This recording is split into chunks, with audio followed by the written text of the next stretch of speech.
Hey guys, welcome back to another episode, Talks with Kara. And in this episode today, guys, we're talking about, well, what could you do? I'm gonna be looking down at my notes, but guys, there are some things in life that we can do, and then there are some things it's out of our reach, it's out of our control. There's really nothing we can do about it, and it's so wise, practically and spiritually, to know the difference of, okay, what can I do, what's within my reach, what's within my grasp, what is within my control, and then to know, okay, that's outside of my reach, that's outside of my grasp, that's outside of my control.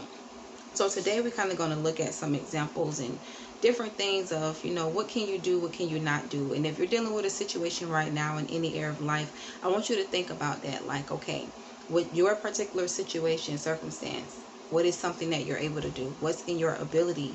What can you do? And then what's out of your ability? What's out of your control? What can't you do? And sometimes you got to be okay with those things. And then also, guys, there are some instances in life where we can do things, but we're not doing them because we're not called to do that. We're not called to step in. We're not called to connect on that level. We're not called to go that extra mile, or that assignment or that battle or that war or that lane is just not for us. So there's instances and times where, and guys, they're cutting the grass outside, so please excuse that. There's instances and times where there are going to be some things that, yes, you can do something, but it may not be meant for you to do it. And then there's going to be some instances where you really can't do anything. And there are some people where there are things they can do, but it could be laziness or procrastination or fear, or they like, well, I can't do that, but they can. So, it's good to look at what you can do and what you can't do. Look at what's there to help you or hinder you. Look at what's within your control, what you can do, and then was like, no. And I'm repeating that for a reason, right? So let's look at some of these notes. Some things are only in God's control, right? There are only some things that only God alone can do, right? There are some things that you can do. There are some things that you can do. Some things are out of your control. There are some things I can do. There are some things that's out of my control, right? Some things are within your ability. There are some things within my ability. Some things are in the control and ability of others. You have to be okay with this. So the second point is focus on what you can control and what you're able to do. Because let's say, for example, you're trying to help someone that you see so much potential and good in, but they don't see the potential in themselves. And you find yourself like wearing yourself out, stressing yourself out. And you got to look, okay, you got to look at these things like, okay, I've done everything that I could do in my human ability to help this person, or whatever measure I could to help this person. But if this person don't want the help, they don't want the help. And there's a difference between process and sorry guys, it's so loud out there, but let me just keep rolling with this. Because it's been a long day, between like a person being processed for things or going through different things, and then a person just outright like not wanting your help or not wanting better. You got to be okay with that. You got to know the difference. You got to know, like, when do I continue with this person? And then when do I stop? And when do I step back? Have I overstepped my bounds? Am I allowing this person to live on their own, to grow, to really feel the fullness of life? Or am I sheltering them? Am I babying them? Am I overstepping my bounds? Am I putting extra stress and unnecessary stress and things on myself because I feel like I have to be in control, when really if I release them to God and let God be in control, and let them make their own decisions as to what path they're going to take. And not only what path they're going to take, what path are they going to be consistent and stay on. I had to be okay with that. And that's vice versa. That's like a person could see potential in you, and they're doing the best that they can. But ultimately, it's going to be up to you with the roads that you travel on, with the things you're consistent all over the place, with the things that you're consistent with in life. If you're going to remain consistent, persistent, committed, dedicated, if you really want what you say you really want, and vice versa. And we got to be okay with these things. So what can you control? Because so many times we can beat ourselves up about what's outside of our control. But see, God ain't called you to that. He called you for what you can handle. Sometimes he'll give you a little bit more, but if it's really outside of your control, like if it's that person decision, that's their decision. That's outside of your control. You can't force people.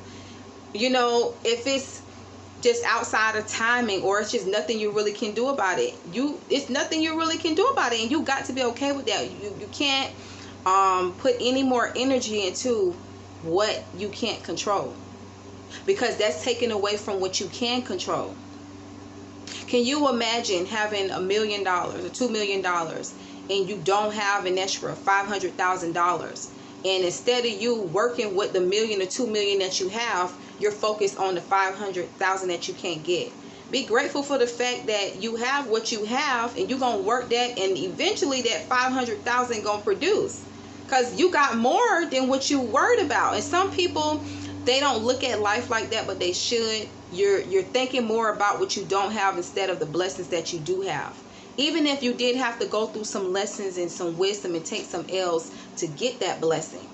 You know, some blessings come just blessings from God. Some blessings come as blessings in disguise. Some blessings come from heartache. Some blessings come from, you didn't think you could survive that, but God showed you how strong you was with it. And blessings come in different forms. You know, that it's not just that. So don't focus on what you don't have or what happened or what didn't happen. What about where you are now? What about the tools and the resources and the pieces and puzzles that you have now? Like, what can you do with that? You know, don't allow that to take away from this. Does that make sense? You know, so focus on what you can control. I'm going to look down at the notes. Focus on what you can control and what you are able to do. Like, for an example, if someone decides to leave your life, let them. Now, you got to look at this like, okay, why is this person leaving your life? Like, did you do them right? Did you do them wrong? If you know you did them right, and you know you did your best by them, and they choose to leave, it could be God divinely removing them. It could be maybe that person not ready for what you're ready for. This could be business. This could be relationship. This could be family member. It could just be that person never was really supposed to be a part of your life. Instead of them being a blessing, maybe they were just a lesson to teach you. You got to really look at, why are they leaving? Is it something on them? Is it something on me? Do this person even know who they are and what they want? You know, and it could just be certain times. Like, you know, we talked about this a lot too. Some things are seasonal, and then some things are a little bit longer. And you have to know. That's why it's important to know, you know, what times and seasons you're in and what levels of life you're on, and in different areas of your life, like what level you on. You know, because if you focus forward on level 12, and you didn't went through levels 1 through 11, and this person had been on level 0, they're not even trying to get to level 1 their whole life, that says something. You don't want to be hindered. You want to move forward. And if that person okay with being hindered, you got to be okay with that. Now, it's a difference if they trying to progress and grow, but if they not and they want to stay on that level, you gonna let that stop you from your level and from you advancing? Like, these are things to think about. So if someone just decides, they made the conscious decision to leave your life, let them. Don't waste your life. This is a word for somebody. Don't waste your life running behind people that God never intended for you to run behind. Because there's so much for you to run forward ahead to that you don't have time to run back. Right? When you driving, you got to focus forward. You try driving and you looking back in the rearview mirror. What's going to happen with that? So you want to focus forward. You know, and there are some people in life worth fighting for. But if a person intentionally decide to leave your life based on the relationship, based on the history, it's not saying that it won't hurt, but if they decide to leave, let them go. But also, again, you want to look at why they're leaving. Why? You know, if it's because of you, then you want to be mature and be 21 about the situation and grown up about it, and, you know, try to make amends. But if they still want to go, okay. But like, if it's just on them, then like, your energy and your time and your mindset and the strength in life and blessings that God gave you is too important to cry over spilled milk and to continue crying over spilled milk. There's a time where we're going to cry over the spilled milk, but when you're going to get over the fact that that milk is spilled? When you're going to get over the fact that there's some new milk up ahead for you? What about the milk that you have left that didn't spill? Like, these are things you have to look at. Another example, if you fall, get back up. Well, what could you do? Let's say you fell into a temptation, or you fell into a certain sin, or you literally fell. Is you going to sit down there and waddle for years and years, and you're going to get back up? It's going to hurt worse if you decide to stay there and waddle instead of getting back up. Because yes, sometimes it may hurt to get back up, because some people saw you fall. Or maybe that fall is going to teach you something. Or maybe that fall is going to teach other people something. You know, but the fall should not be in vain. Like, this is the thing. With your blessings in life and with your lessons in life, let it all be something that you can take as an advantage to learn and to help you be a better person, to help you get ahead, to help you to do better, to help you. Let it be an advantage instead of a disadvantage. Okay, you fail. Get back up. Get back up. That can be physically, get back up. That can be spiritually, get back up. That can be financially in your relationships. You got to get back up. That could be with a business or your dreams and goals. Okay, marriage. Okay, get back up. Get back up with your children, with certain family members. Get back up. Get back up. Try again. It's not wrong that you fail. If you're trying to get back up, it's wrong for you to fall and stay there. God can give you his mercy, his grace, his strength to get back up.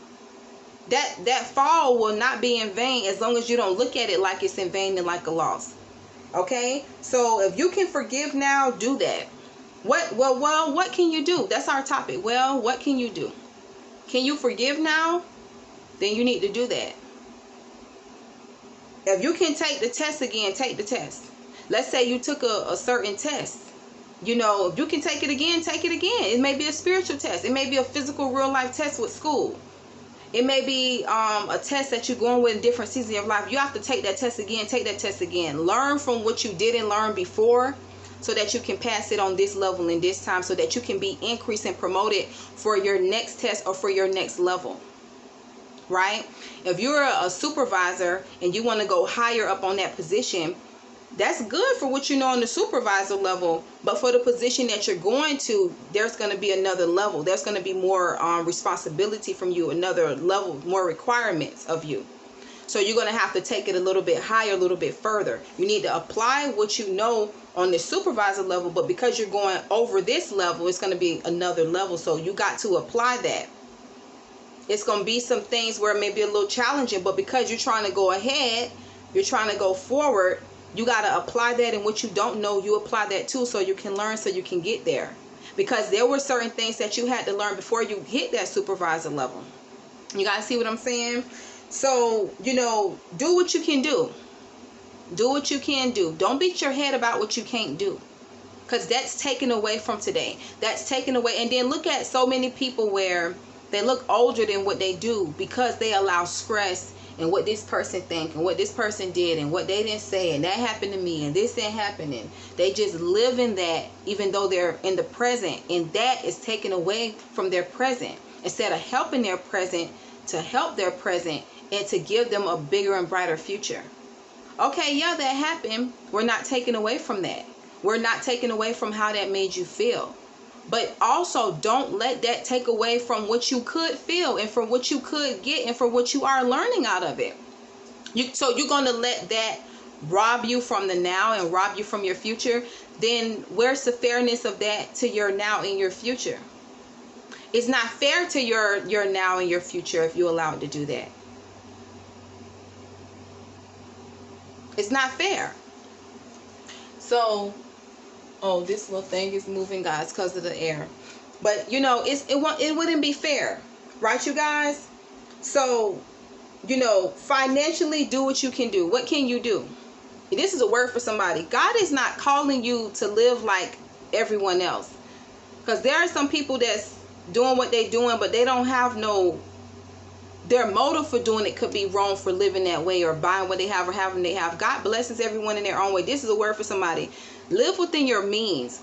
You can expect more and work hard and believe God supernaturally for more and things, but don't look at other people for your measure. Look at God and what you and him have going on. Do what you can do. This is a word for somebody. Okay, if you can't get your kids what they can get their kids, that's okay. If you can't live in that neighborhood right now, that's okay. If you have to save another year because you investing and you planning and you believe in your business, that's okay. If you have to move and do what you have to do financially, that's okay. Don't apologize. If you have a lot or if you don't have so much right now, it's all okay. Financially, do what you can do. This is a word for somebody. Like, stop letting peer pressure you and cause you to be stressed behind the scenes and nobody don't know what's going on with you because you're trying to keep up and live like them. No, live like you. Be free. Work on your credit, work on your debt, work on your home, work on your land, work on your inheritance, work on what God given you to work on for you and your family. Think about the generational of it, okay?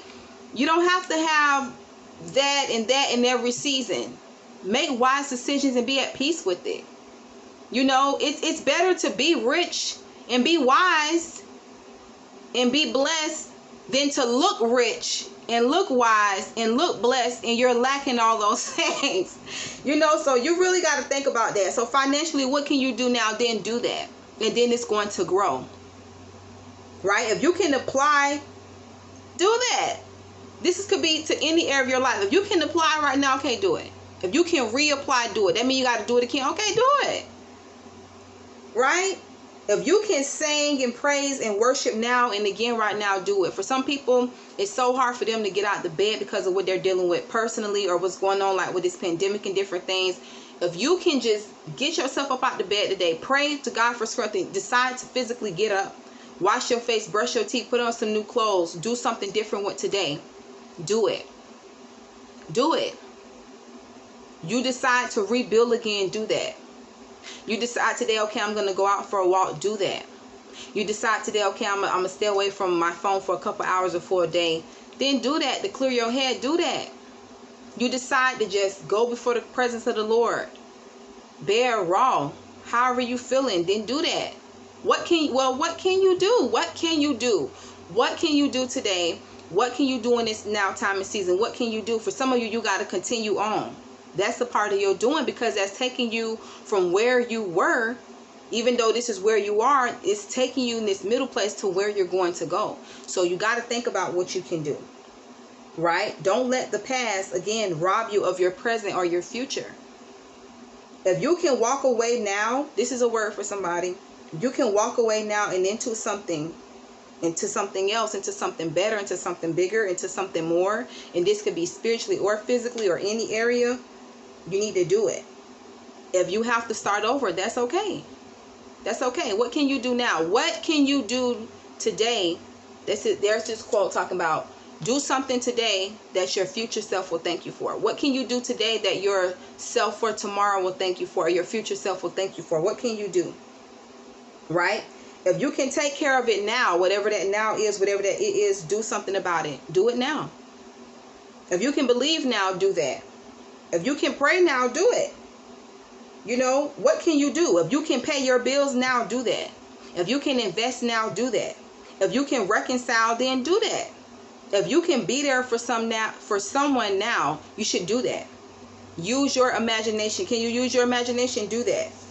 If you can take care of yourself and your health, do that. Use the blessings that God has given you. Use the tools and the resources that He's given you, because as He sees that you're faithful with that, He'll begin to bless you with more. Use your words now. Can you use your words? Use them. Right? Use them. Right? If you can take the step, whatever the step is for you now, do that. What can you do? If you can take the step now, do it. God has not given you this time and this energy and the life that He's giving you, in this day that He's giving you, just to waste. Some of you might need to pull back and be a little bit quiet and stop talking to too many people and stop telling people everything. This may be a time of silence for you, so God can begin to reveal Himself on a deeper level and show you new strategies and different things. I'm telling you. If you can release now, then you should release. If you can make it happen now, do that. If you can be the bigger person now, then do that. Do that. Because worrying, stressing, being angry, being anxious, being tired, being unforgiving, meddling in the past, meddling in what happened, what didn't happen, what they did, what I didn't do, being bitter, being lazy, none of that is going to help you in your now. All it's doing is robbing from you. It's literally like a robber coming into someone's house and they just letting them take away. That's what you letting the devil do when you just stay in those things and you don't move forward in the present or the future. Now, there's going to be times when we go through things and we're human, we have emotions. We're going to have to heal from certain things because, yeah, that hurt a lot. Or, yeah, I need a lot of healing from that. Or I'm going to need some time. You know, I'm going to need some time for God to heal me and work with me on this.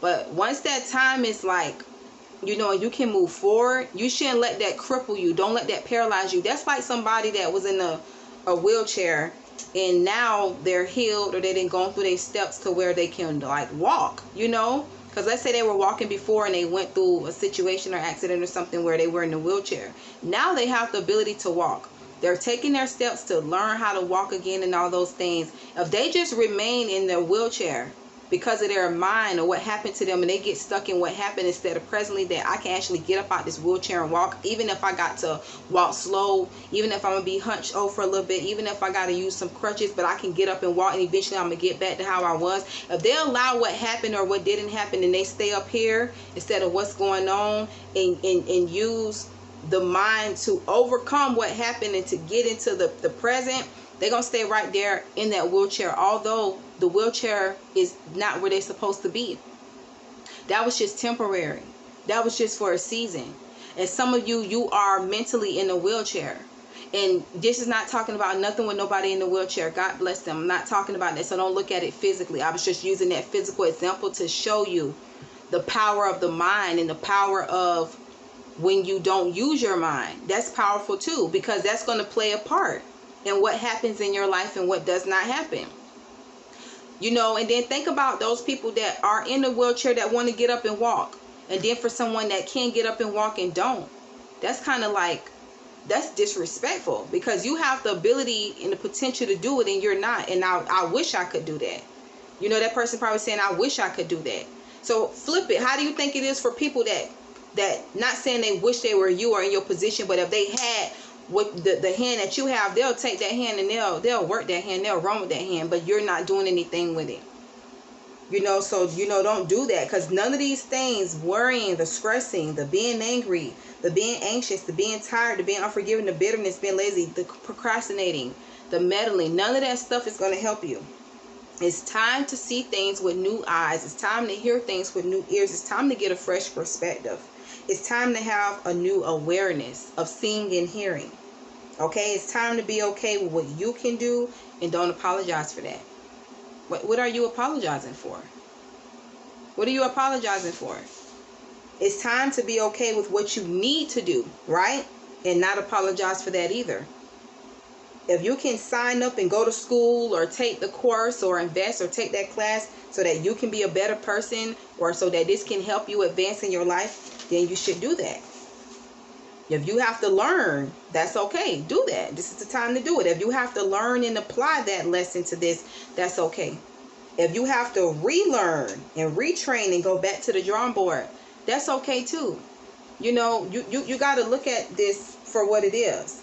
So for a house fire, let's say, for example, and I'm not speaking this over nobody, I'm just saying, let's say it was a house fire and your sister is miles and miles and miles away, or let's say you miles and miles away. It's nothing you can really do to help them right now. Like, let's say she called you in the middle of the night and she like, her house burnt down, her house is on fire. You probably can fly out to where she is, probably can drive, but like immediately within that time, there's nothing you really can do. You probably can, if you can send her some money, send her some money. If you can jump on the plane, jump on the plane. If you can pray for her during that time, pray for her during that time. If you can be there to help them, help them. If you say, hey sis, you can come stay with me and my family for a little while or whatever. Do what you can do, but like what you can't do, you can't let that stress you out. Let's say your only option right now is prayer.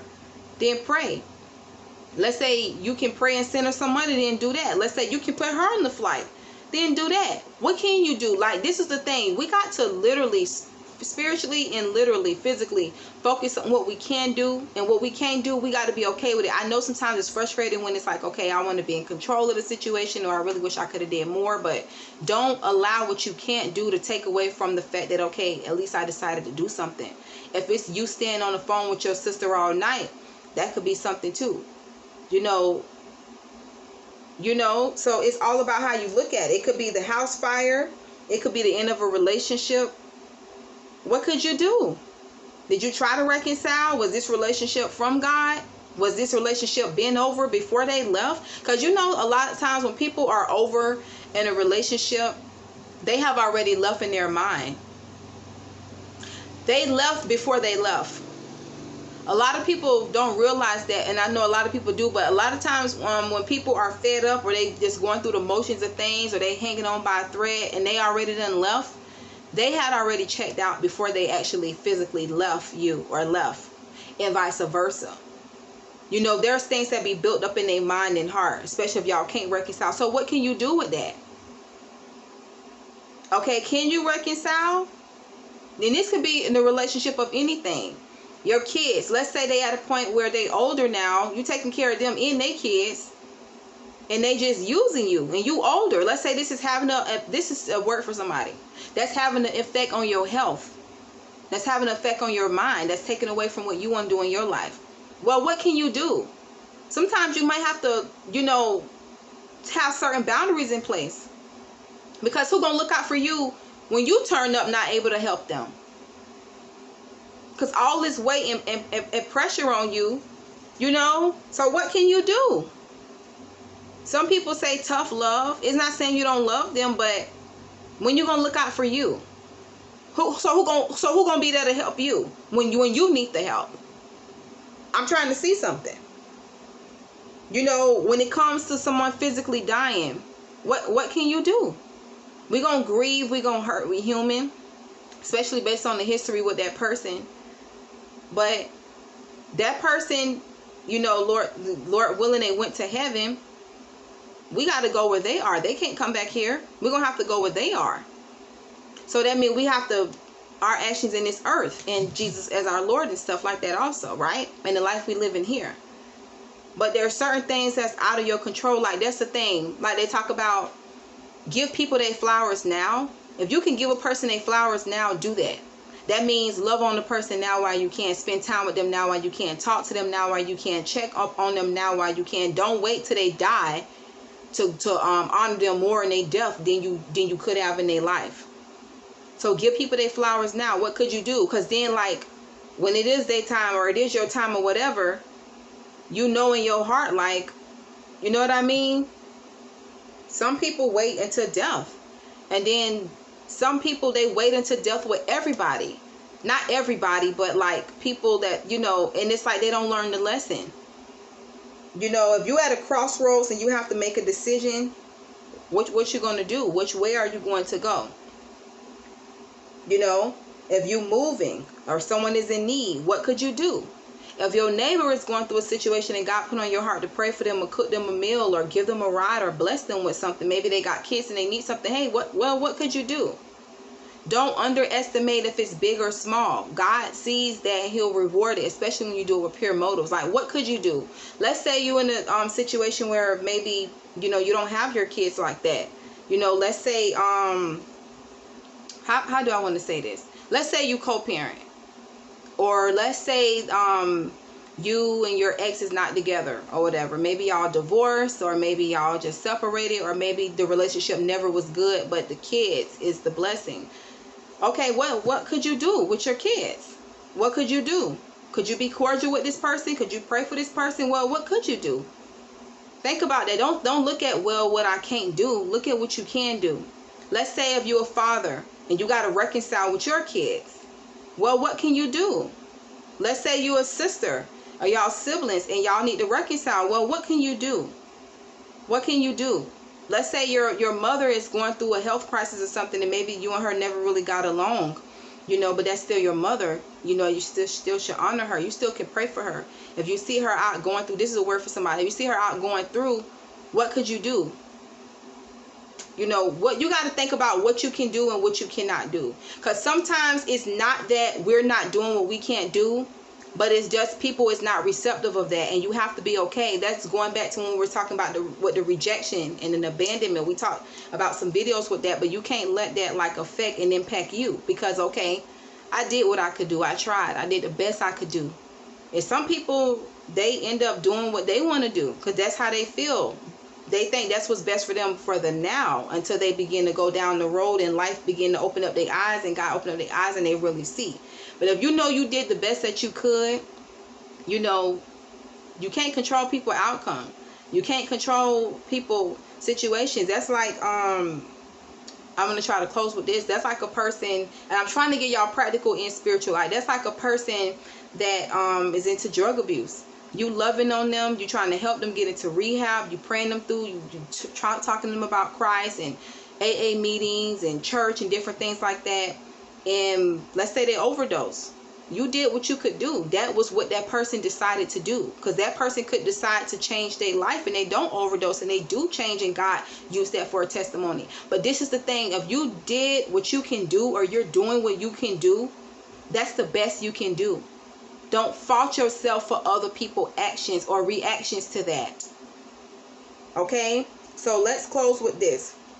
Ecclesiastes 3:1 in the NLT says, to everything there is a season, a time for every activity under heaven. And then in the NLT, this is Jeremiah 6:16. This is what the Lord says. Stop at the crossroads and look around. Ask for the old godly way and walk in it, like the ancient path, right? Travel its path and you will find rest for your souls. This is clause A, what I want you guys to think about, but I'm going to read it in full context. Clause B says, but you reply, no, that's not the road we want. But, you know, I want to look at that clause A. When you stop at the crossroads, like you have to make a decision, you're at the crossroads, and you look around, ask for the ancient path, the old path, the godly way, because God will lead and direct you and walk, and he'll help you. He'll show you the direction and you walk in it. Travel its path and you will find rest for your souls. You know, this going back to Proverbs 3:5 through 6. You know, so if let's say you in a situation where you like, God, I don't know what to do. Pray and ask him. This thing is doing its own thing today, huh? Pray and ask him, hey, God, you know, what do you think I should do? What is the best course of action, you know, for me to move forward with my situation? And he'll show you. He'll respond. It may not always be the way you think, but he will respond. So thank you guys for tuning in. Be blessed, and I'll see you guys sometime in the next episode.